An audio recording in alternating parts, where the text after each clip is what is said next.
Okay, so let's get things underway. If anybody is still joining, they can join us and pick up as we go. But conscious of everybody's time, so we will get things underway now.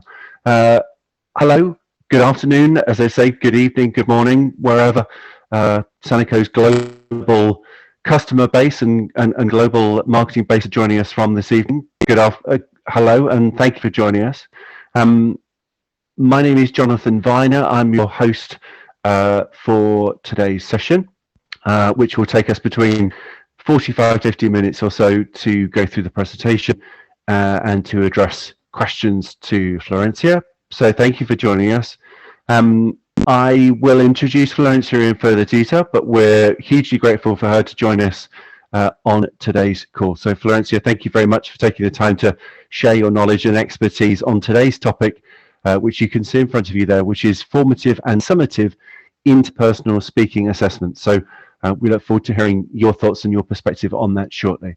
Just by way of a couple of brief housekeeping notices on the next slide. So as you'll be able to see when joining the webinar is being recorded and will be published on Sanico's channels. We'll also be sharing the link with everybody on this call and everybody who registered for the original event. Please stay until the end when we'll give you some further details about a free product trial offer from Sanico for you and your institution to enjoy. Just one final housekeeping practicality. Attendees will be muted by default, and please do use the Q&A function to answer any questions. Those questions will obviously be visible to all participants, but yeah, the Q&A function is the way to reach out to us. And after, if there are any problems, and after Florencia's presentation, we will go through and answer any questions that you've got put to her. So please do be thinking questions while she's talking, and we can address those directly with her afterwards. And just a brief word on Sanico. For those of you who don't know the organisation, the business was established in 1961 and is a Finnish edtech business that is entirely focused on providing language learning solutions to K-12, but also to vocational, corporate and higher education settings globally. The business's mission is about helping educators to teach and learn languages more effectively and more efficiently. And as a business, the organisation has customers, you can see there, in over 110 countries, and its solutions are used in 50,000 classrooms worldwide. So a business that knows and understands language educators and has been providing this webinar series over the last couple of years to enable the sharing of best practice in that field. So we're delighted to have Florencia with us today. Just by way of brief introduction, she has a PhD in second language acquisition and teacher education from the University of Illinois in Urbana-Champaign. I hope I've pronounced that correct. Where she is now the director of advanced Spanish. She's an advanced certified ACTFL Oral Proficiency Interview tester and award-winning educator who's published and presented nationally and internationally on technology integration and research-based pedagogical approaches. Florencia, thank you so much for joining us today. I'm going to hand over the mic and the presentation to you.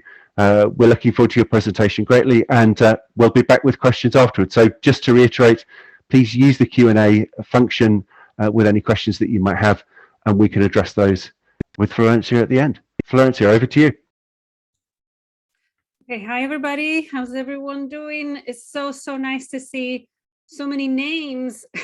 I recognize a lot of names from social media. I don't think we've ever met, but it's so nice. I feel like all my friends are here. So thank you all so much for coming. Thank you for those of you who are joining us from all over the world where it's probably late.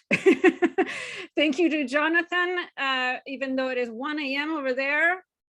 It doesn't look like it.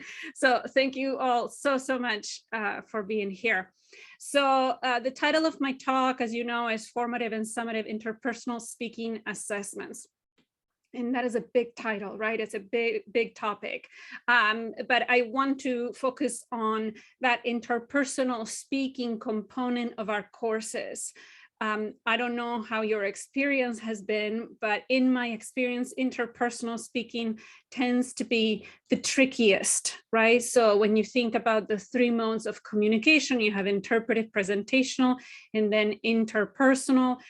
Interpretive, the students do relatively well, especially when we think about, for example, students who speak English learning Spanish. You know, there's cognates, sometimes there's other features that help you understand. Presentational, they have some time to prepare, to think about what they're going to say. And then there's interpersonal. Even myself, I'm a native Spanish speaker and I'm now relearning Italian, and I can understand so much. And if I have time to sit down and write, I can write beautifully. And then I start talking with a friend and I sound like I make no sense, and I know it. And why is that? Why is interpersonal so tricky, interpersonal speaking? Well, because it involves several things many times at the same time. So it does involve understanding. So we're processing language, but we have to process it quickly. And then we have to retrieve from our system with the meaning that we're trying to convey. And that is incredibly hard cognitively compared to the other 2 modes. And that's why interpersonal tends to be so tricky. When we think about interpersonal communication, there's 2 key components, and that's what's going to guide what I'm going to be presenting today. So the first one is it has to be a purposeful, meaningful exchange.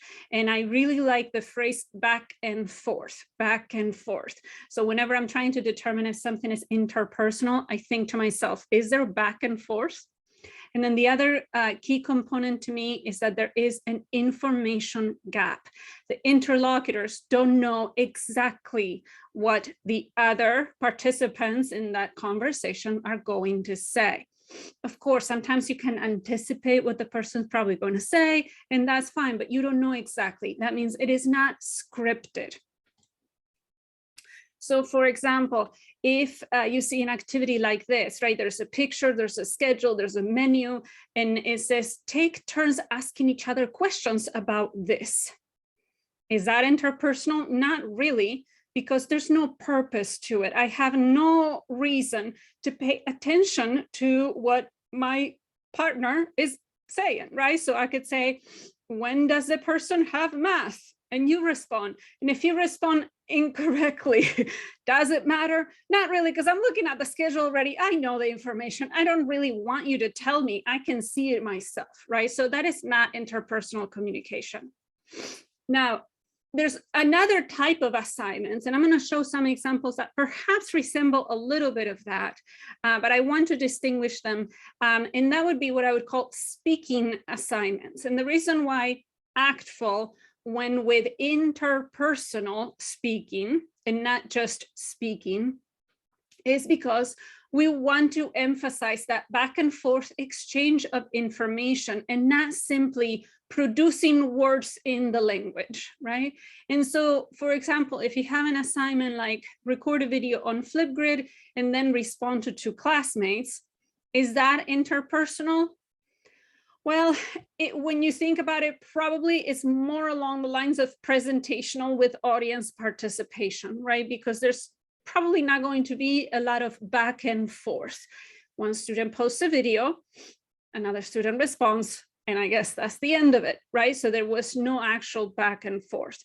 And of course, the other potential concern is that it could be scripted or rehearsed.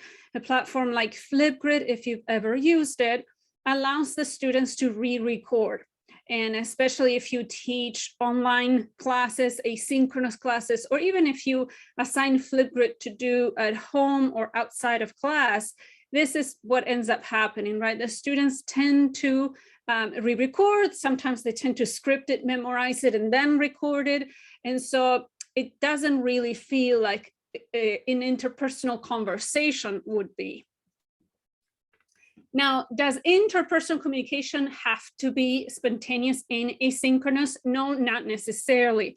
Interpersonal could be asynchronous. And if you are on social media, you know that you get into these back and forth discussions with people, and those are indeed interpersonal. That is interpersonal communication that is asynchronous and written, right? Even an email, long email chains are interpersonal asynchronous communication.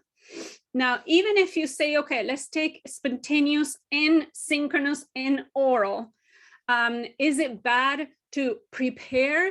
No, I think some preparation is indeed good. And when we're talking about novice and intermediate learners, some preparation is actually necessary.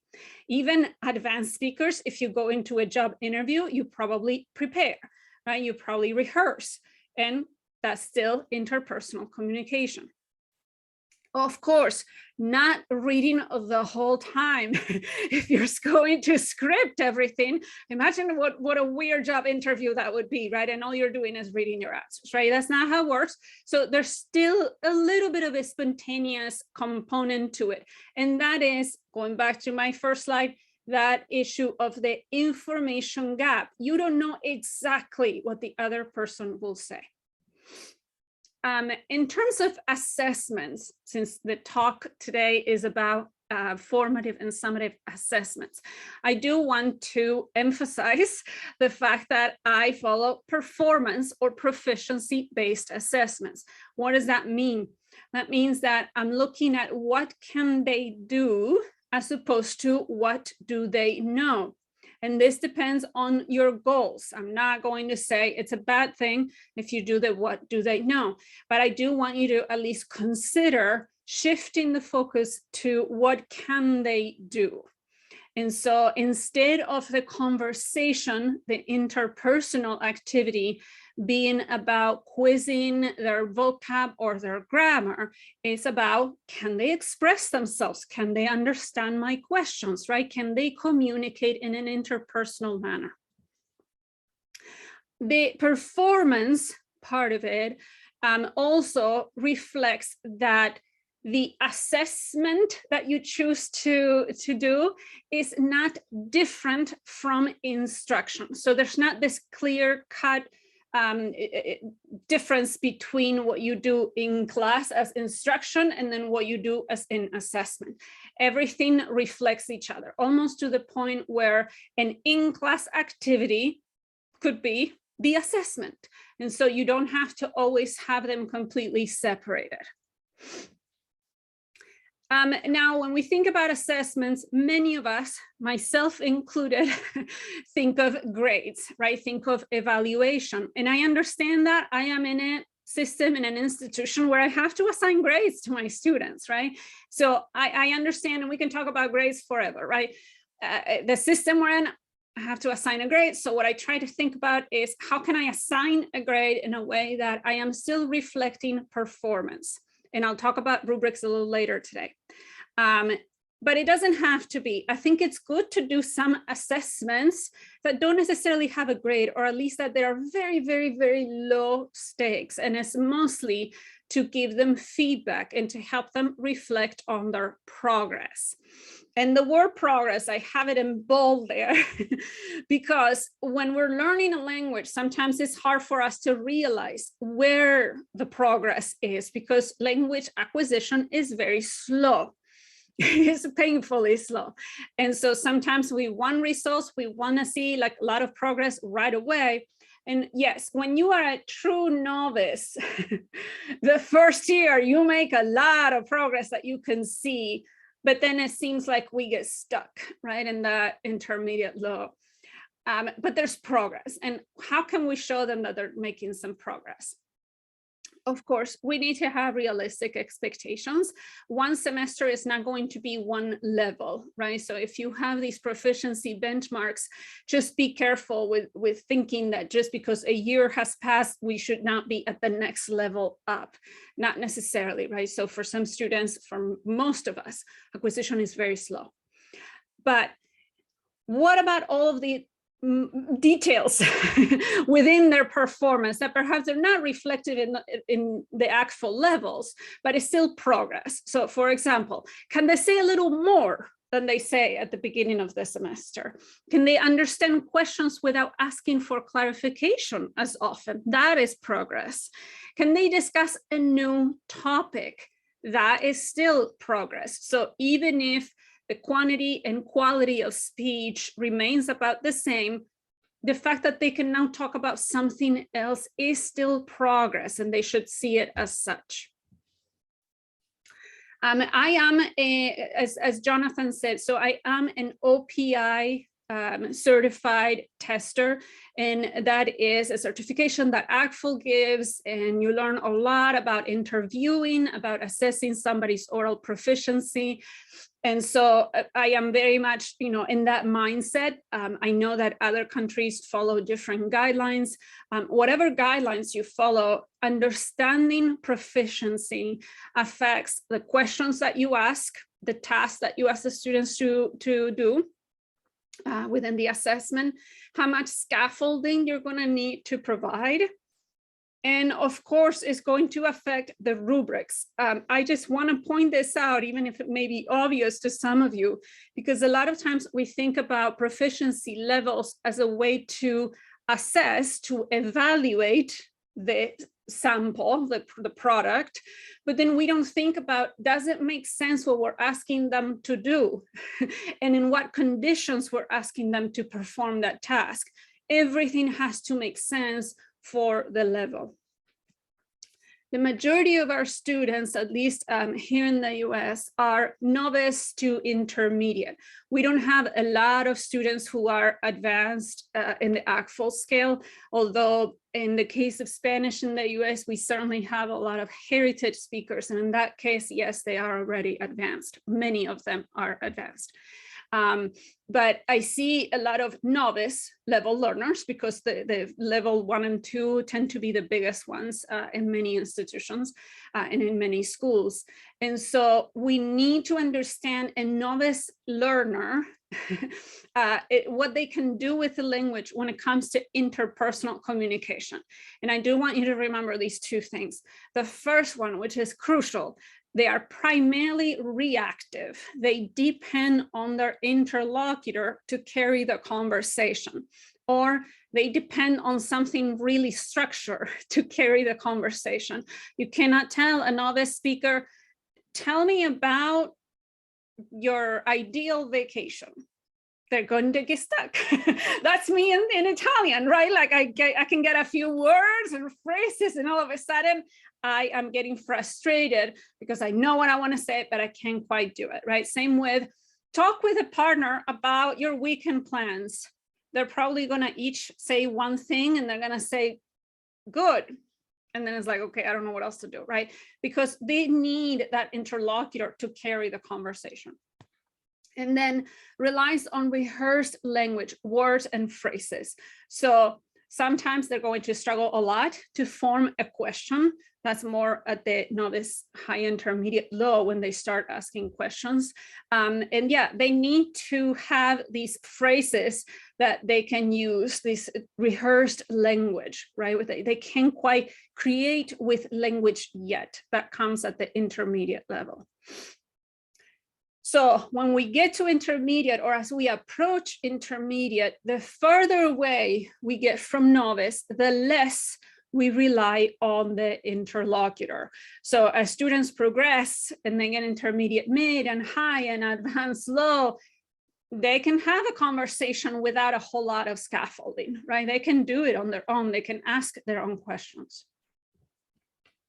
Okay, so what I have next is some assessment ideas.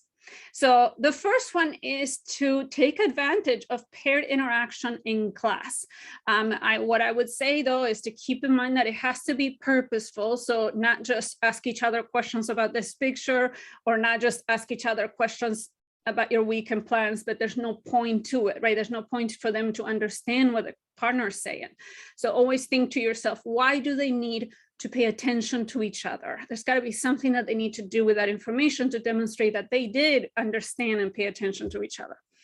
And it has to be guided probably even some intermediate learners, they still needed to be guided, but not unnatural. And what do I mean by that?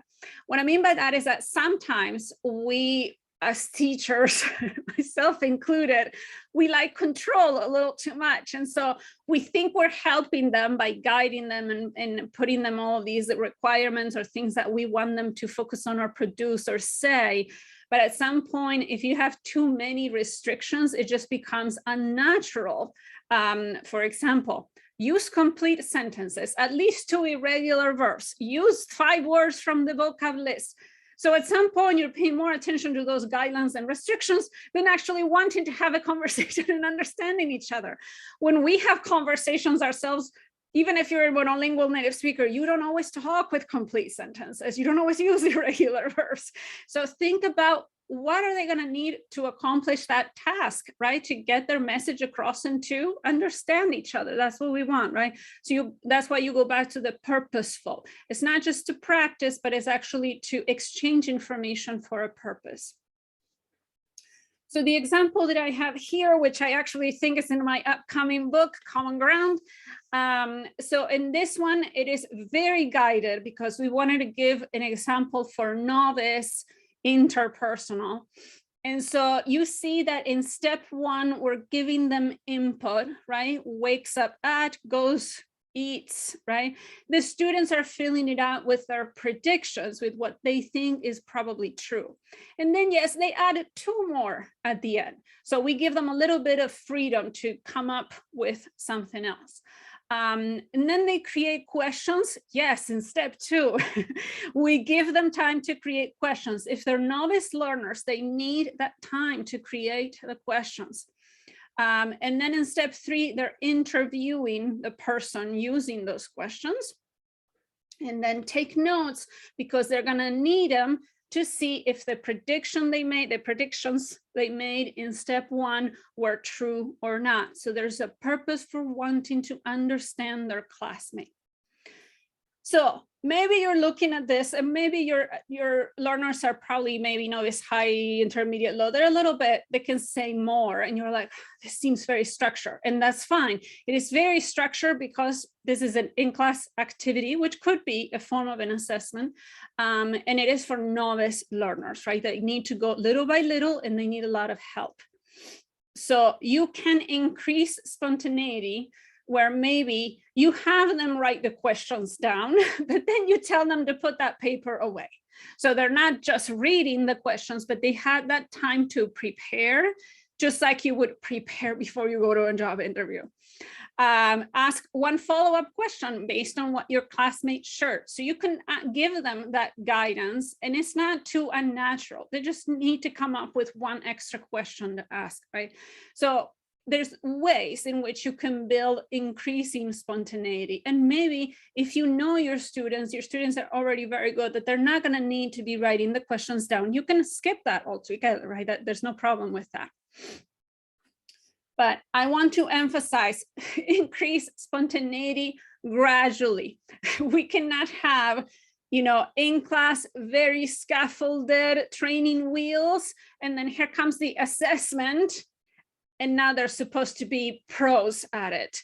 It has to match. It has to match. So if we go back to this, well, maybe you keep some of step 1, but maybe you make them write more predictions. You don't have them write down the questions, and then the interview, right? So it's still scaffolded, but now you're taking those training wheels away little by little. A tool that I use a lot because I love it, and because a lot of our courses have a lot of asynchronous components, right? We're not always in person in real time, or even in Zoom, is Extempore. And Extempore is good even if you don't teach online asynchronous classes. And the reason why I like Extempore is because you can create simulated interactions. If you are here in the US and you're familiar with the AP exam, the conversation, or if you've ever taken the OPI, the computer version of the OPI, or if you know about the Apple test here in the US, they all use the same type of technology, which is you hear or you watch a prompt, and boom, the recording starts and you have to talk, right, for a certain period of time. So Extempore works the same way. So the students can listen or watch a video, and that would be the left side of that screenshot that you see here. That was a video where I asked them a question, and then as soon as the video stops, the recording starts.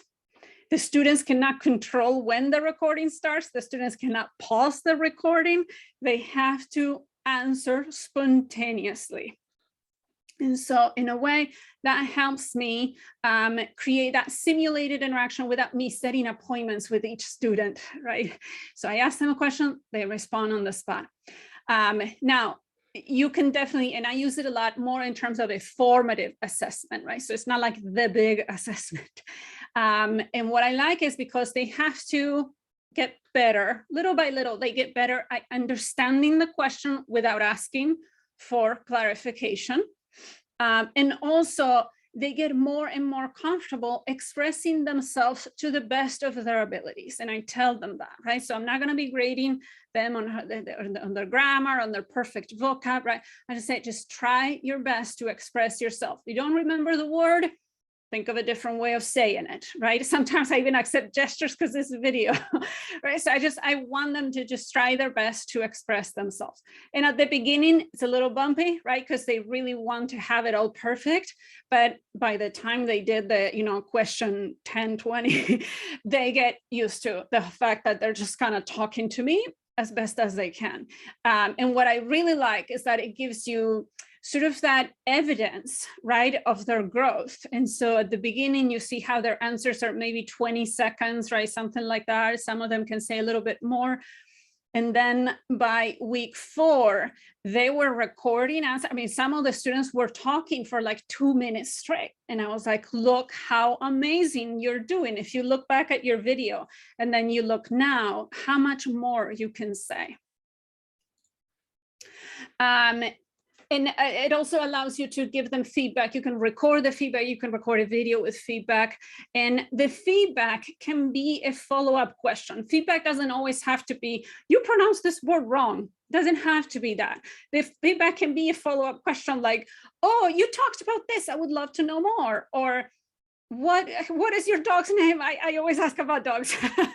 If you know me, you know I'm a dog crazy lady. So yeah, when their students are telling me about their pets, and sometimes they show me their pets, which is really cute, then I always ask them about it. But what the students could do is, if you ask them several questions, and I do for each set, they probably are not, at least my students are probably not going to review every single question and answer and feedback. So what you can do is tell them to review one question, one answer. And if you gave them feedback on that particular answer, then maybe they can write a little forum post, a little something just reflecting on it. Maybe they need to expand, right? They answered the question, but they gave me a 1-sentence, very broad answer. Tell me more. I tell them that, cuéntame más. So then that could be part of the revision and expansion, which doesn't have to be spontaneous, but it's just part of this, like helping them see, reflect on their progress, right?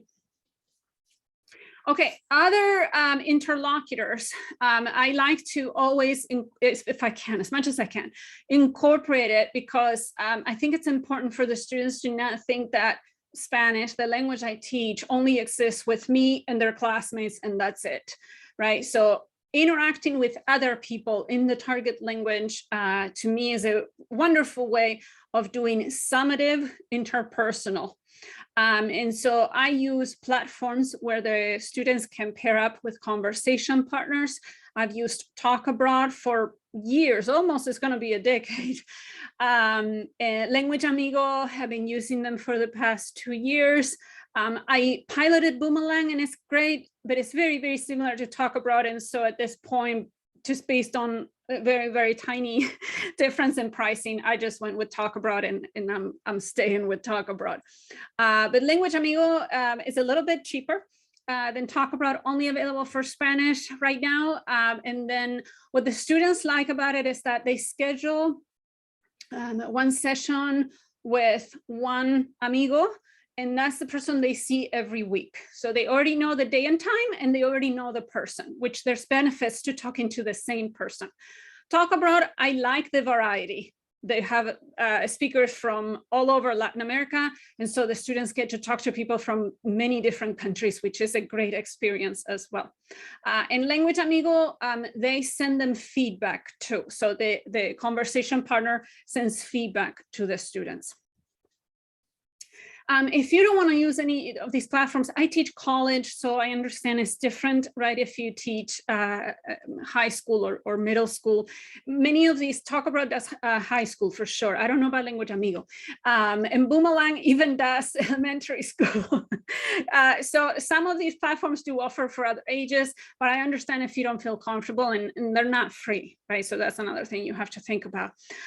You could have invited speakers virtually, right? So if you know friends who are native speakers, then maybe you can tell them, hey, can you come to my class? And they can ask you some questions.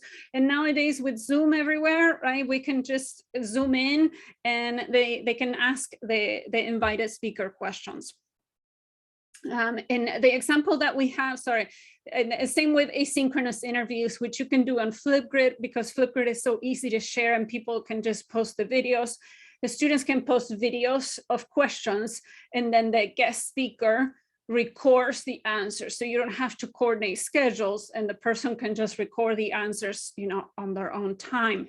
And I think the example that we have on Common Ground is the purpose of it is to guess where the person is from, right? And so they ask questions, the person gives them some clues. Obviously, the person knows that you cannot tell them where you're from. It gives them some clues, right? And then the students need to guess and then say why, right? Just demonstrating that they understood the person. If you can have them do follow-up questions, even better. But of course, that's going to depend on your guest. In the case of the Talk Abroad project, I just wanted to show you very quickly just how much of preparation it takes, right? It's multiple steps. It's not just go have conversations and have fun, right? It is part of a bigger project. The conversations themselves, we don't grade them, right? It's not like I'm going to go in and watch the conversation and give them a grade. I'm not, but they're using that information for something. And the reason why we don't grade the conversations themselves for Talk Abroad is because we want the students to feel comfortable without thinking that somebody's going to be judging their language skills. In the case of Language Amigo, for example, what I tell the students is, as long as you're making an effort to communicate in Spanish, you get full credit. So if I see that the student is not talking, if I see that the student is just using English, their grade gets lower. It's not like they get 0, but I want them to demonstrate just some effort to communicate. And the vast majority of them do, and they love it, right? They love talking to somebody, as they say, a real native speaker, because I guess I'm not, but you know how it is.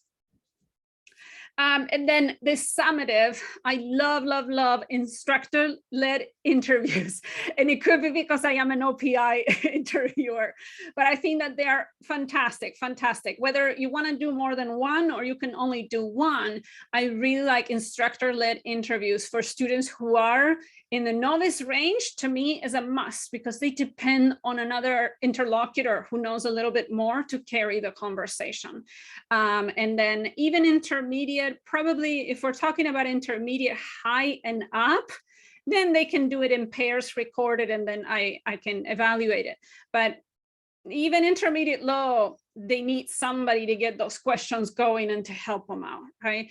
And so what I do is I meet in small groups. If you can do individually, great. I have big classes, so 2 or 3 students at a time, 20, 30 minutes. Of course, depends on their level. Some of them can say more, some of them can say less. And we have a conversation, right? So I tell them about your studies. What do you think of online classes? Because they take online classes, right? So I ask them questions. When they don't understand, they tell me, and so I rephrase.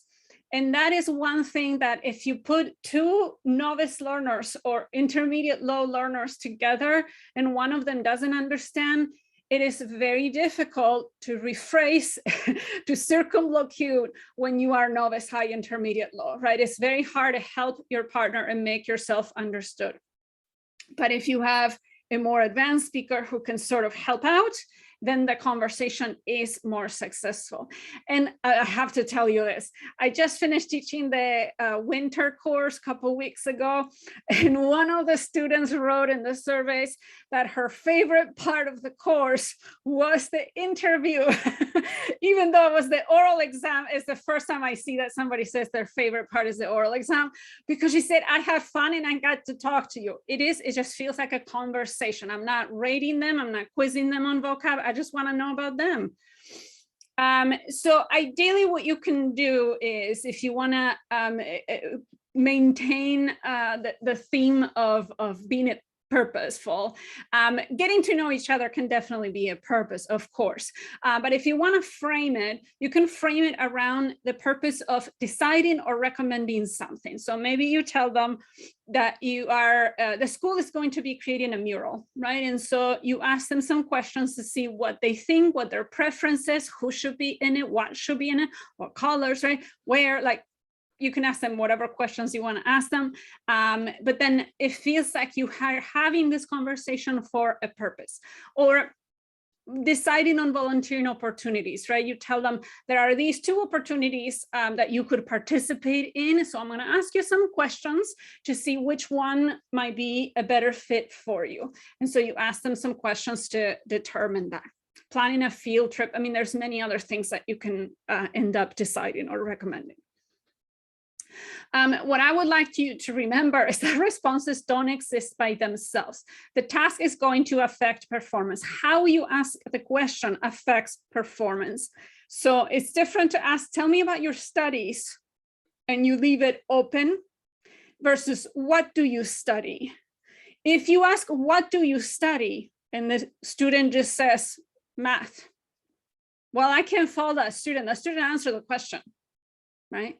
So you need to think about, what am I asking that is going to help them show me everything that they want to show me, right? To tell me as much as possible. In terms of the questions, a question that I get is, do you give them the questions ahead of time? No. They should be predictable topics. Obviously, everything is going to be related to the course. And in fact, I asked them a lot of questions that they were asked in extempore. So the questions are not like, whoa, what is this? I've never talked about this before, right? They've had that preparation. These are novice high learners. They need that rehearsed language, and that's okay. In terms of the instructions, I do tell them what types of questions. So for example, I tell them, a word you're going to hear me say a lot is cuéntame, tell me. So they already know that's coming, right? I also tell them if I'm going to allow other languages or not. In this case, I don't. I tell them, if you say something in English, I'm going to ask you, can you please explain to me what it is? Can you give me an example, right? I kind of help them out a little bit.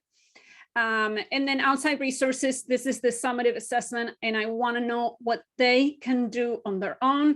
I don't want to know what Google can do for you. So I tell them, please don't type anything or don't write anything, don't look anything up. Just do your best with what you know.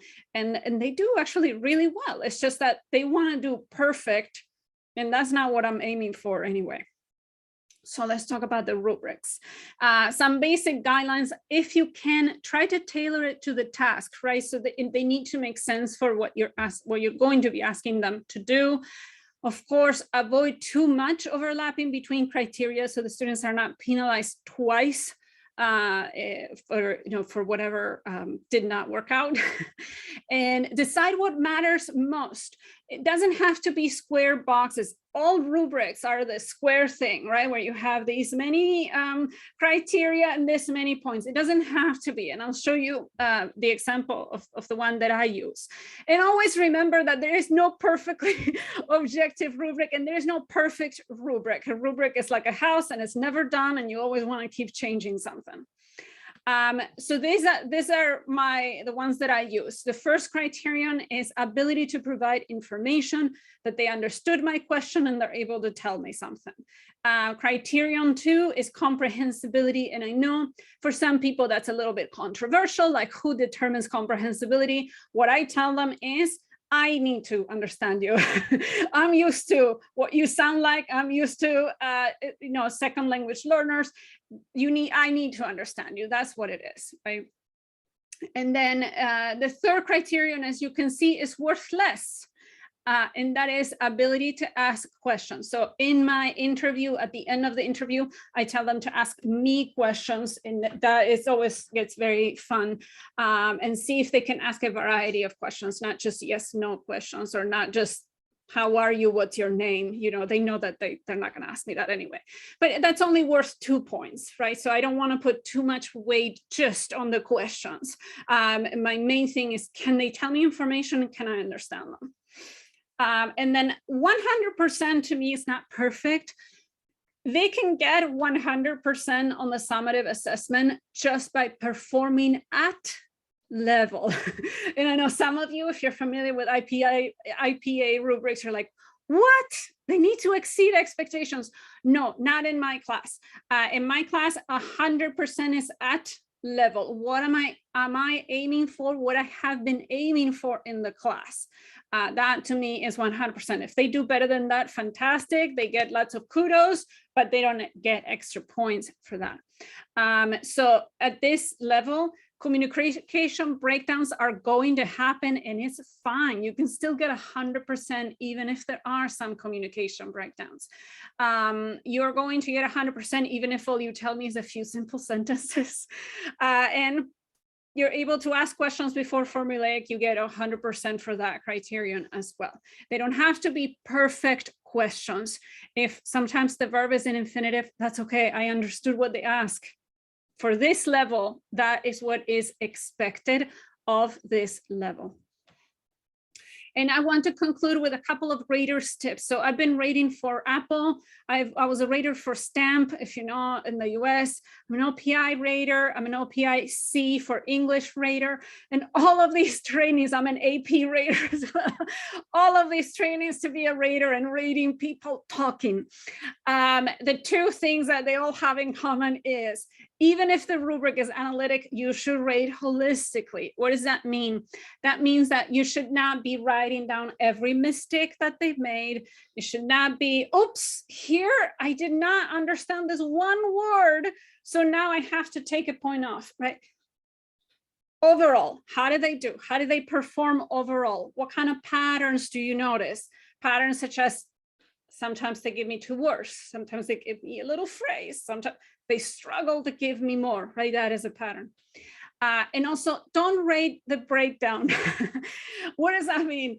That means that it's so easy for us, for me at least, that you listen to somebody and you notice, oh my goodness, that did not make any sense. And then all of a sudden you feel like everything else is a lower level just because of that one question that they struggled with. And so don't just rate that breakdown. Think of overall how they did, focus on what they were able to do. So thank you all very much. We have about 15 minutes for questions. Jonathan, I told you I was going to go over time. I knew it. So you can find me on Twitter. You can watch my videos on unpacking language pedagogy on YouTube. And the last thing that's there, go.illinois.edu/TLTL. That is my website for technology, for language teaching and learning. And that's where I post slides and recordings, if we can have the recording, but at the very least, I'm happy to post the slides. Fantastic, Florencia, thank you so much. I'm sure there will be no shortage of questions. So either in the, I know some people are posting questions in the chat, or within the Q&A would be perfect. And just confirm for us as a question that you're happy to post the slides that you've just been through on your go.illinois.edu URL that you provided. Yes, there. yes. Okay. And also, I realized, I'm sorry, I just realized now, I was supposed to mention that Sanaco has a alternative, right? So if you don't use Extempore, sorry. Okay, I wasn't going to mention it, but thank you for doing so. Yes. So if you are a Sanaco user, there is a way to do instructor controlled questions. Okay. Yes. I see the question. So will we get the PowerPoint? Yes, I'm going to post it on my site. And we will circulate the recording to the email address that everybody has provided. So there are some questions coming in the Q&A, which is great. Let me just go through those. Florencia, a question that kind of sprung to mind as you were talking, for me, and you talked a little about kind of viewing the work that your student has done in the round and not kind of picking out individual mistakes. I guess, how do you then feed that back to the student when they've done their assessment, you've assessed it? How can you give some kind of examples about how you might feed back to and the kind of what looks like good feedback and what is more difficult feedback for students to digest? What is difficult feedback for the students to digest? I'm not sure I'm understanding fully the question. I'm sorry. I guess what kind of I guess some advice and tips to people on the webinar about having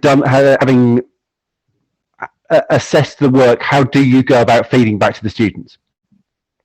What does good practice look like? Oh, so what I would probably say, it depends on which task, or if it's like if we're talking about just an extempore question, or if it's the summative interview with me. But so I just shared, although I think I shared it the wrong way. I'm going to put the link here. So that link there is the link to the full wording of my rubric. Great. And so that in a way helps, because I tell the student, if they don't get full credit, if they get full credit, I still write everything that I loved about it, right? So how much I was able to understand them, how much more they're saying, right? I still, lots of praise, right? So I still do. If some things, I felt like they struggle with some things, like let's say it says that most things were comprehensible, and when communication breakdown occurred, the student was just not able to rephrase, right? What I do is I reference that. And so I tell them, when I asked you about this and you said X, and I didn't understand you, and I asked you again, and you just said, and that's usually when the student says, no sé, I don't know, right? They don't even try to rephrase. Even if I help them again, like, can you give me an example, right? I try to like, come on, don't give up yet. And they just give up. I said, okay, no hay problema, or no problem. And then we move on. I just make a mental note of it, right? That the student is just unable to make themselves understood. And then I try to reference that particular example.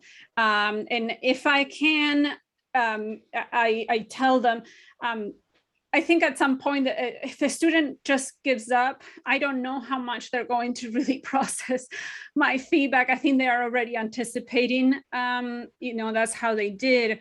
But sometimes I can, at least if it's live, at the end of the interview, we can have a little conversation in English, and I even help them, right? Like, I think you were trying to say this, right? Oh, okay, you can say this or you can say that.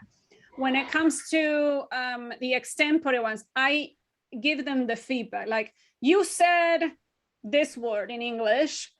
This is how you see it in Spanish, or you can also say this. Like, I help them with circumlocution strategies for them. Yes. There's a question in the Q&A from Donna asking whether you ever interrupt speakers. Do you wait for them to finish speaking before giving that feedback? Oh, no. I don't interrupt them to give them feedback. I even wait to try to understand as much as possible. And then if I'm really struggling, then I say, I'm sorry, I'm not understanding. Did you mean this or that, right? Sometimes I do that. But I wouldn't interrupt them, because sometimes there could be a breakdown but then as they elaborate, then I'm able to understand. So there's no need to interrupt them. But definitely I'm not evaluating while we're talking. While we're talking, and I just need to understand them, just like you would talking to anybody else who you're not evaluating. Yeah. I would. Now, I do interrupt if they're talking too much and I'm running out of time. Then I do, and I tell them it's fantastic. It's a good thing. It's in the instructions that it's a good thing if I need to interrupt you because you're talking too much. Okay. There's another question from Zahid around nervousness with your users. How do you either, I guess, about nervousness about having a conversation that is being graded or assessed in some shape or form, or simply in terms of using the technology? Do you have any tips for colleagues about handling that nervousness with students? It's a good question. I try to put them at ease by just smiling, telling a little joke. I show them my dog. My dog is always with me. I try to put them at ease that it's going to be an informal conversation.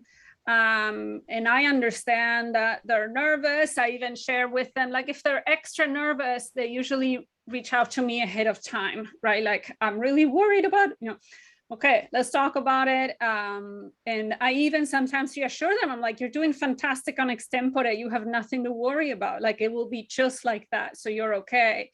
Or I even tell them myself, if you ask me these questions in Italian, it would take me a while to answer. So I completely understand what's going through your head. You know what I mean? So yeah, I think that a lot of it is natural nervousness of speaking another language with somebody and having to respond on the spot. And some of those jitters will just never go away, right? Completely. Yeah. But at least just to put them at ease based on their performance so far. This is why you need a lot of these formative assessments, that they're going to be doing just fine in the higher stakes assessments. One other question, just conscious of time to squeeze everything in. There's a question from Amanda who asks about assessment techniques to use with elementary students who are kind of beginning their language learning journey. Do you have any advice for her? That's a good question. I don't teach that age group, so I feel like my advice may or may not make a lot of sense, but I would probably keep it simple and keep it more tangible, like on the spot, playing a game or naming something. Just maybe tap into their creativity, right? And not make it so just like you would do an activity in class, right? Think of the same way, but now maybe you're doing this in smaller groups, right? That's what I would probably say. And of course, keep in mind that something like college student, high school students, we can tell them, keep it all in Spanish or keep it all in the target language. Yeah, so when they're first learning, elementary school children, it's completely normal for them to start mixing languages, right? And that sometimes they don't even realize. It's just like, it's those things, of course, you need to be lenient, and your rubric, so to speak, is going to look a lot different for you.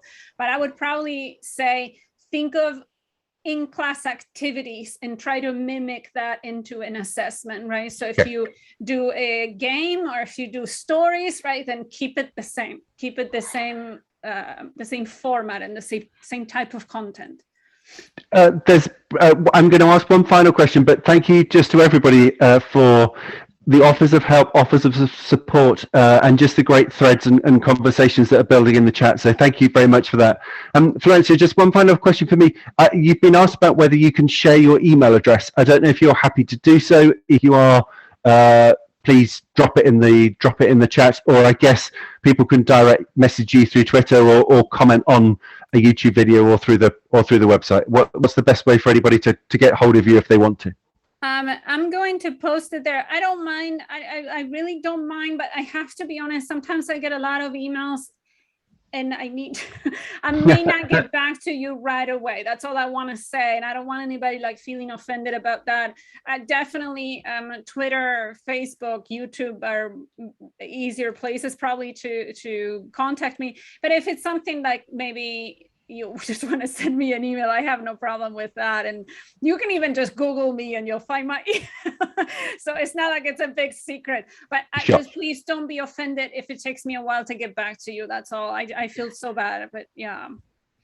Great. And for anybody asking about proving their attendance to this webinar, if you respond to us, we don't send out certificates to everybody, after, of course, but if you do want us to do that, then respond to the email, which will be following this communication with your recording of the webinar. Florencia, thank you so much for your fantastic presentation. That was truly inspiring, and you can see from the feedback in the chat how valuable colleagues found it. I'm just going to hand over to Juho from Sanako, who can detail what happens next, what you'll be getting next from Sanako before we bring things to a close. Florencia, over to Juho, over to you. Yes, thank you, Jonathan. So this is Juho Isola from Sanako, here from Helsinki, Finland. Thanks for everyone joining the webinar today. Just a quick word on what's next. So keep an eye on your email inbox. So all the people who registered for the event, even though you wouldn't be here live, will get the recording of the webinar, a video link. It will be uploaded to YouTube, and you will receive the link to your email. In the same email, you will get information about the upcoming webinars organized by Sanako, and also the instructions how to access a free trial for Sanako Connect platform, which is a browser-based language teaching solution, so a pretty holistic solution. You can do synchronous lessons and asynchronous lessons classes in the same solution, covering a lot of features similarly as the tools that Florencia showed and described in her presentation. So a very handy tool for speaking-based exercises, assessment, collecting student recordings, and then teachers are also able to add in time-coded feedback to the student recording. So it's a very handy tool to create a kind of like a feedback loop to give a very efficient feedback for students, especially for speaking-based practices. So there will be an email most likely tomorrow or the day after. And in addition to that one, I would recommend you to check Sanako's webpage at sanako.com. You will also find a page there that gives contact details for our local partners. So Sanako has customers in 100 countries. We usually work with local expert companies who work with schools, universities, and know the local processes of acquiring software, the local IT, data security rules, and these kind of things. So they are the local educational expert that can help you. And feel free to ping them out, send an email to them and request more information about Sanako's products. So we of course have multiple products for different needs, for different educational levels and segments. So I would recommend that you check them out if you wanna have a local assistance. And feel free to send an email to info@sanako.com anytime. If you have any questions, we're here to help you. And yeah, anyways, the next step is keep an eye on the email inbox, and you will see the recording link and the instructions for the Sanako Connect trial. Fantastic. Brilliant, Juho. Florencia, one final question. A moment for a shameless plug. There is a question in the Q&A about the title of your book, so we'll give you the final word, and you can give us the name of your book and any relevant links for people to buy on Amazon or wherever before we go. I'll post it in the chat. Amazing. And I saw Stephanie said buy her book. I love it. You're so good. Amazing. I promise I did not pay her to say that. And you have the link already ready to paste into the chat. Yeah, the link is on the chat. Common Ground, Second Language Acquisition Theory Goes to the Classroom, co-author with Maris Hawkins. Fantastic. And thank you everybody for joining us. Thank you, Florencia, in particular, for a fantastic presentation. And thank you. As you have said, and thank you all for all the participants. Wonderful audience. Thank you so much. Yeah, thank you, everybody. And do keep an eye out, as you heard, for the link in your email for the recording. And we hope to see you on Canara again soon. Thanks everybody for your time. Have a great day, and we hope to speak to you soon. Thanks ever so much. Goodbye, everybody.